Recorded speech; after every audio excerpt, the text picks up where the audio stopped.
Hello, नमस्कार. कसे आहात तुम्ही सर्व? मस्त आहात ना? मस्तच राहा. सर्वांना सर्वप्रथम श्री स्वामी समर्थ. तुम्हाला सर्वांना आजचा दिवस खूप चांगला जावो. स्वामी कृपेने स्वामी महाराज तुमच्या प्रत्येक इच्छा आकांक्षा पूर्ण करो, हीच मी स्वामींच्या चरणी प्रार्थना करतो आणि आजच्या व्हिडिओला सुरुवात करतो. तर अगदी नेहमीप्रमाणे तुमच्या सर्वांसोबत खूप छान असा मस्त व्हिडिओ घेऊन आलो आहे. तर आजचा व्हिडिओ आपला आहे तो म्हणजे आज कुठली रेसिपी नाही आहे किंवा देवपूजा नाही आहे किंवा काहीच नाही आहे. आजचा व्हिडिओ खूप असा मस्त वेगळा होणार आहे आणि खूप छान असा इन्फॉर्मेटिव्हसुद्धा होणार आहे. कारण आता आपली मस्त अशी गुलाबी कडाक्याची थंडी पडलेली आहे आणि त्याच्यामध्ये ना झाडांना खास करून बऱ्याच जणांची झाडं खराब होतात किंवा जगत नाहीत जास्त थंडीमुळे किंवा जास्त वातावरण गार थंडावा असल्याने. तर त्याच्यासाठी मी माझी काय तयारी केली आज हे तुमच्या सर्वांसोबत मी शेअर करणार आहे. सिम्पली माझ्या काही जे प्लांटेशन करतात म्हणजे जास्त झाडं वगैरे लावतात त्या मित्रांना वगैरे विचारून, नर्सरीमध्ये विचारून, त्याच्यानंतर मग माझ्या मॅम आहेत त्यांना विचारून, खूप खूप सगळ्यांना असं विचारून काही काही कामं मी करतो आहे झाडांसाठी. तर एक नर्सरीमधल्या दादांना मी विचारलं होतं, तर त्यांनी मला सांगितलं होतं की काय करायचं थंडीमध्ये जास्त करून जे आपण घरात कुंड्यांमध्ये जी झाडं लावतो तर त्या झाडांच्या सर्व त्या माती काढायची, फ्रेश छान मस्त माती जर नवीन घालता येत असेल तर नवीन माती घालायची ती जुनी काढून, आणि नाहीतर मग ती त्याच मातीमध्ये जी जुनी माती आहे त्यामध्ये एक खत मिक्स करायचं. ते खत आहे कोकोपीट. तर ते कोकोपीटवरचं पण मी तुम्हाला सांगेन. ते कोकोपीट त्यामध्ये घालायचं. माती एकदम मस्त अशी भुसभुशीत आणि इतकी छान होते ना माती की मी काय सांगू. अगदी म्हणजे माती मग अशी ओलसर होती आणि जसं यात मी थोडंसं कोकोपीट घातलं तशी माती बघा अगदी रांगोळीसारखी एकदम अशी मस्त अशी भुसभुशीत झाली. तर आता बघा एक एक झाड मी काढतोय आणि ते पुन्हा प्लांट मला करायचं आहे, पुन्हा लावायचं आहे. तर आता कुंडीतली सगळी माती काढली, त्यात कोकोपीट मिक्स केलं म्हणजे त्या मातीमध्ये, आणि मग ते पुन्हा एकदा आता मी लावतोय. माझ्याकडे ना नारळाच्या करवंट्या किंवा मोठ्या साईजची दगडी नव्हते, तर नसलं तरी चालेल असं काय नाही आहे. माती गच्च भरायची नाही, म्हणजे असं दाबून दाबून भरायची नाही, वरच्यावर भरायची, हाताने थोडीशी पसरवायची पण दाबून दाबून भरायची नाही. त्याच्यानंतर मग आता बघा छान मस्त आहे ना मी मिक्स करतो आहे सगळं. कोकोपीट वगैरे ऑलरेडी मिक्स केलेलं आहे. त्याच्यानंतर हे एक्झॅक्टली मला झाडाचं खरंच नाव नाही माहिती, पण आहे ना आपलं गुगल जेमिनी आहे तर त्याच्यावरती मी त्याला स्कॅन वगैरे केलं होतं, त्याची इन्फॉर्मेशन काढली. त्याच्यात त्यांनी लोकांनी नाव पण दिले नाही एकतर त्याचं. तर मला ते काय समजलंच नाही. म्हटलं जाऊ दे. पण हे ह्या झाडाशी अटॅचमेंट माझी खूप चांगली आहे, कारण ह्या झाडाच्या बिया मला माझ्या मामाने दिल्या होत्या. म्हणजे आमचा विन्या मामा, तो त्याने मला या झाडाच्या बिया दिल्या होत्या. आणि एकदम खास अशी गोष्ट की मला हे झाड खूप जपायचं आहे, अगदी त्याच्या आठवणीने की त्याचं स्वरूप म्हणाल किंवा त्याने दिलेली ती मला एक दिलेली गोष्ट आहे म्हणून मला ती खूप जपायची आहे. आणि मी स्वामींना नेहमी सांगेन आणि सांगत राहीन की स्वामी माझं हे झाड आहे ना कधीच काय होऊ देऊ नका माझ्या या झाडाला. काय ह्या झाडाच्या बिया मला माझ्या त्या मामाने दिल्या होत्या आणि अशा काहीशा दुर्दैवाने आज तो आमच्यासोबत नाही आहे. तर आता काय म्हणणार, देवाच्या इच्छेपुढे काहीच गोष्टी चालत नाहीत.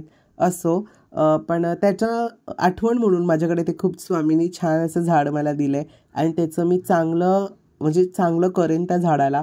तर आता बघा हे माझं आहे सदाफुलीचं झाड. तर या सदाफुलीचं झाड पण त्याने मला तसंच सांगितलं की फक्त त्याचे लेस कापायचे आणि डायरेक्ट प्लांट करायचं, डायरेक्ट लावून टाकायचं, वरच्यावर एकदम थोडं खालपर्यंत लावायचं. आणि तसंच केलं, छान मस्त होतं. मग नंतर झाड थोडंसं नंतर बावलं पण ते मेलं नाही. थोडं बावलं थंडीच्या वातावरणामुळे, थोडंसं बावतं पण ते चांगलं राहतं. माझं अजूनही ते झाड बावलेलं आहे. आता बऱ्याच दिवसानंतर हा व्हिडिओ मी तुमच्यासोबत शेअर करतो आहे.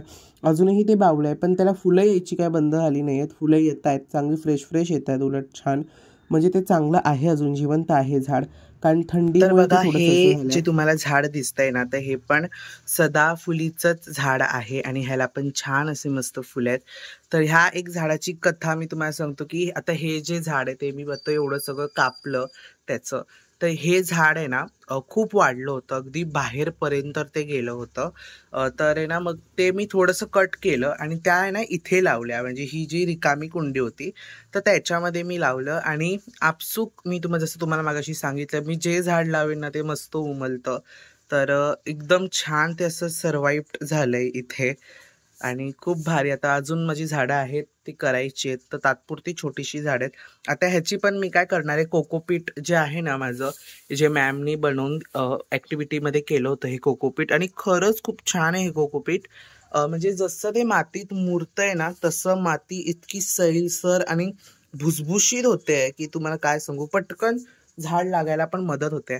तर आता मी हे 2 झाडांचं काम झालं. आय डोंट नो की ह्याचं काय होईल. ह्या झाडाची जरा इन्फॉर्मेशन मी काढली होती आणि त्यांनी सांगितलं होतं की फक्त त्याचे नॉर्मल फांद्या कट करायच्या आणि त्या मातीत रोवायच्या. तर तेच केलंय. आणि आता ह्याला छान बघू, ह्याला प्राजक्ताची आपली जशी फुलं असतात ना तशी फुलं येतात. जर ह्याला चांगली नाही आली फुलं किंवा हे झाड मेलं वगैरे, तर लगेच काढून मी नवीन कुठलं तरी आणून लावून टाकेन त्याच्यामध्ये. तर माझ्याकडे मनी प्लांट्स खूप आहेत, तर तेच मी ह्याच्यामध्ये लावेन. आणि हे माझं सदाफुलीचं झाड जे मी आत्ता लावलं होतं. पण सदाफुली ना इतकी छान दिसते ना की भारी. आता हे पण मी कट करणार आहे आणि ह्यातली माती थोडीशी सैल करणार आहे आणि मग पुन्हा एकदा नव्याने लावणार आहे. तर बघा माझ्याकडे जे थोडेसे छोटेसे मनी प्लांट्स होते ना, तर ते असे मी छान लावून ठेवलेत असे थोडेफार. तर हां, मी तुम्हाला सांगत होतो ते म्हणजे कोकोपीटचं. तर आता मी कॅम्पला गेलो होतो, माझ्या कॉलेजचा कॅम्प होता. तर तिथे आमच्या मनीषा मॅमनी एक छान ॲक्टिव्हिटी घेतली. ती म्हणजे होममेड कोकोपीट कसं बनवायचं, म्हणजे कोकोपीट कशाप्रकारे आपण बनवू शकतो, तर ते घेतलं. तर मी माझ्या मॅमना सांगितलं की मॅम मला पण हे कोकोपीट हवं आहे. तर माझ्या मॅमनी मला ते दिलं आणि मग ते मी घरी घेऊन आलो आणि त्याचा छान असा मस्त वापर केला. आणि हे छोटंसं मनी प्लांट आहे, आता कुंडाला ना मी होल केले आणि तो होल तिथे मी ना ग्रिलला माझ्या बाल्कनीला असं छोटेसे स्क्रूज लावून घेतलेले आहेत. ते ह्याच कारणासाठी मी लावून घेतले होते की ते छान मस्त लटकतील आणि छान मस्त होतील झाडं वगैरे. तर काय त्याला काय योग आलाच नाही पुढे कधी लावायला वगैरे. तर म्हणून म्हटलं की आज लावून टाकू तिथे, तर ते छान मस्त लावून टाकलं. आणि त्याच्यानंतर बाकीचे जे माझे मनी प्लांट्स होते ना, तर त्याचं आता मी काहीतरी नवीन करणार आहे. ते आजच मी केलं आहे. बघा ह्या 2 नवीन कुंड्या मी घेऊन आलो होतो हँगिंगच्या, जशा लटकवायच्या असतात फक्त त्या. तर ह्या 2 घेतल्यात आणि ही काहीतरी एक मला 30 ते 40 रुपयाला एक पडली. मग मी त्या घेऊन आलो आणि म्हटलं की आता तात्पुरत्या मी 2च घेतो, कारण मी बाकीच्या नंतर ऑनलाईन मागवणार आहे. ऑफलाईन म्हणते ट्राय करू की कशा आहेत वगैरे, कशा क्वालिटी देतात, कारण मी ह्या कुंड्या पहिल्यांदाच घेतल्यात. तर म्हटलं की ट्राय करू म्हणून पहिल्या 2च घेतल्या. काय खाण्याची वगैरे गोष्ट नाही आहे, पण ती पण म्हटलं घेऊन तरी बघू की हँगिंग नीट होत आहेत, काय हँग नीट होत आहेत का वगैरे वगैरे या सर्व गोष्टी. तर म्हटलं हँग नीट होत असतील तर चांगलंच आहे, मग घेऊ. मग मी घरी आल्या आल्या त्या घेतल्या आणि मग लावून बघितल्या घरी आल्या आल्या की त्या छान लटकत होत्या मस्त, अजिबात पडत वगैरे नव्हत्या. तर म्हटलं आज त्यामध्ये छान मनी प्लांटची शेती छोटीशी करू आणि लावून टाकूया मनी प्लांट्स त्यामध्ये. तर आता ह्या मातीमध्ये सगळं कोकोपीट मिक्स केलेलं आहे. तर ह्या कुंड्यांना मी होल करून घेतले, ऑलरेडी नव्हते त्याला होल, तर मलाच करावे लागले. त्याच्यानंतर मनी प्लांट जरा विभागून घेतले की कशात कोणतं मनी प्लांट लावायचं आहे, काय करायचं आहे, हे सर्व गोष्टी बघून घेतल्या आणि छान होतं मनी प्लांट. आता मी तुम्हाला सांगतो, जेव्हा तुम्ही मनी प्लांटच्या रूट असे कट करतात ना, तर ते डायरेक्ट मातीत लावू नका. त्याला पहिलं पाण्यामध्ये ठेवा, त्याचं मूळ थोडंसं वाढू द्या. जेव्हा त्याला छान मस्त मुळं फुटतात, म्हणजे मुळं बाहेर येतात ना, तेव्हाच मग ते तुम्ही छान मस्त मातीमध्ये लावा. आणि सगळ्यात महत्त्वाचं, मनी प्लांट तुम्ही सिम्पली घरामध्ये सुद्धा लावू शकता. खूप चांगलं असतं मनी प्लांट घरामध्ये लावणं, शास्त्राने सुद्धा खूप चांगलं असतं आणि प्लस त्याचे फायदेसुद्धा खूप छान छान आहेत, म्हणून मनी प्लांट्स लावायचं. तर आता ह्या जो नवीन 2 मी कुंड्या घेऊन आलो होतो, तर त्याच्यामध्ये आता ह्या छान माती आता मी भरतो आहे. माझ्याकडे त्या करवंट्या वगैरे नव्हत्या खालती बेसला टाकायला, पण मी माती खूप छान अशी मस्त लूज भरलेली आहे. थोडीशी तब्येत डाऊन आहे, सर्दी खोकला तुम्हाला माहिती आहे, जे आता थंडावा खूप प्रमाणामध्ये आहे. तर सर्दी खोकल्याचं प्रमाण ऑब्व्हियसली सगळ्यांनाच झालं असेल आणि मला तर आता बरेच दिवस झाले, बरेच दिवसापासून सर्दी, ताप वगैरे अजिबात नाही, फक्त सर्दी आणि खोकलाच आहे, ह्या सर्व गोष्टी. तर आता बघा एक कुंडी भरून झाली. त्याच्यानंतर मी थोडंसं विभागून घेतलं होतं की मी कशात काय कोणतं मनी प्लांट कशामध्ये म्हणजे लावणार आहे, कोणत्या कुंडीत, रेडवाल्या की त्या दुसऱ्या.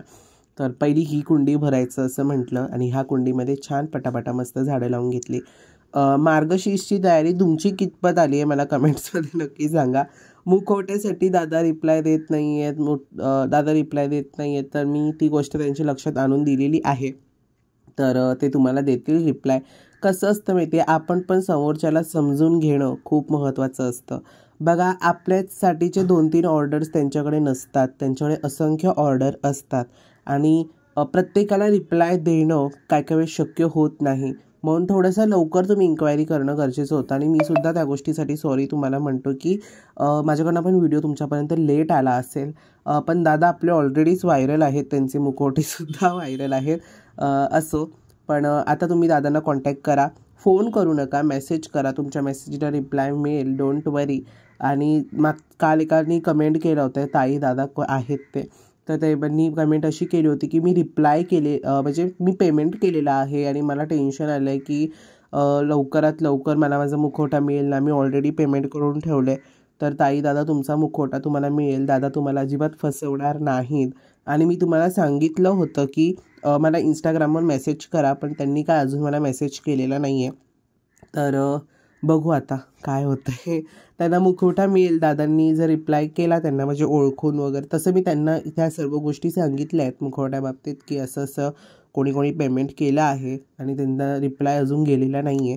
तर दादा करतील रिप्लाय शोधून वगैरे काय असेल तर. आणि तुम्ही पण मला एकदा इंस्टाग्रामवर मेसेज करा जर तुम्ही हा व्हिडिओ बघत असाल तर.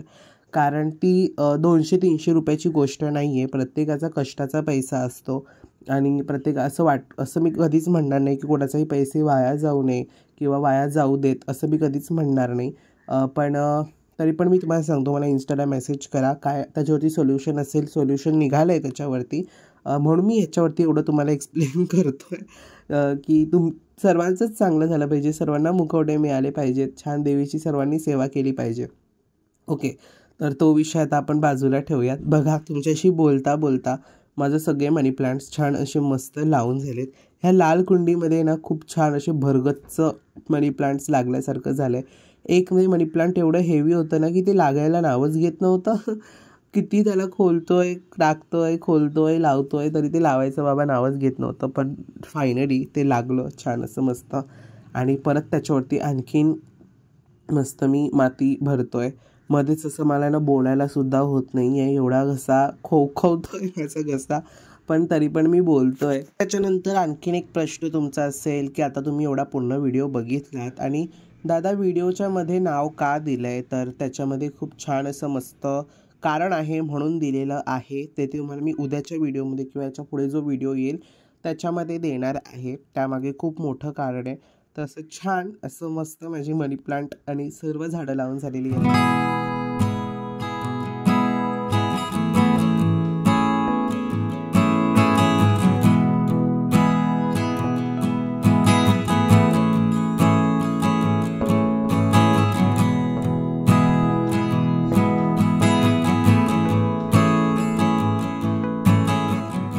तर अगदी अशी मस्त छान माझं झाडं लावून झालेली आहेत. आणखीन मला लावायची आहेत, मी कुंड्या ऑनलाईन मागवणार आहे.